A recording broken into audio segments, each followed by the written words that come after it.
নমস্কাৰ মাননীয় মুখ্যমন্ত্ৰী ডাঙৰীয়া আমাৰ অসমত যিসকলে নেকি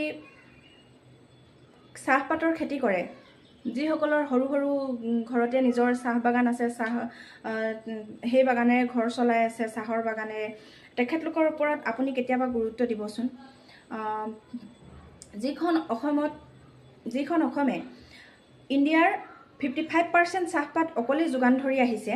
আৰু সেইখন অসমতে চাহপাতৰ মূল্য কিন্তু কেঁচা চাহপাতৰ মূল্য কিন্তু একেবাৰে কম আপুনি বহুত আঁচনি উলিয়াইছে বহুত আইন উলিয়াইছে নহয়নে বাৰু অৰুণোদয় মানে বহুত কিবা কিবি আঁচনি উলিয়াইছে কিন্তু আপুনি এবাৰ এই খেতিয়কসকলৰ কাৰণেও কিবা এটা আঁচনি উলিয়াবচোন বেলেগ আঁচনি নালাগে সেই চাহপাতৰ উচিত মূল্যটো যাতে পায় সেই সৰু সৰু খেতিয়কসকলে সেইটো বিষয়ত অকণমান গুৰুত্ব প্ৰদান কৰিবচোন এতিয়া চাহপাতৰ কেজি 5 টকা 6 টকা 7 টকা 8 টকা এনেকৈ হ'লে বাৰু কাৰোবাৰ কোনো ঘৰ চলিবনে খেতি কৰিব মন যাবনে অসমত অলৰেডি নিবনুৱা সমস্যাই ভৰি আছে আৰু যদি আপুনি যদি এনেকুৱা সৰু সৰু খেতিয়কবোৰ ওপৰত যদি গুৰুত্ব নিদিয়ে নহয় তেতিয়াহ'লে অসমখন আৰু নিবনুৱাই ভৰি পৰিব আৰু মই সেইটো কাৰণে আপোনাক অনুৰোধ কৰিছোঁ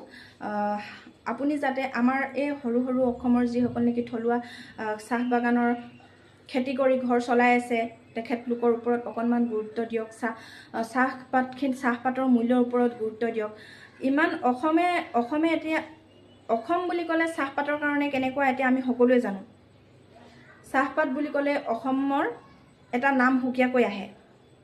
আৰু সেই ক্ষেত্ৰত কিন্তু আমাৰ অসমৰ ব্যৱসায়ীসকলে কিন্তু চাহপাতৰ উচিত মূল্য নাপায়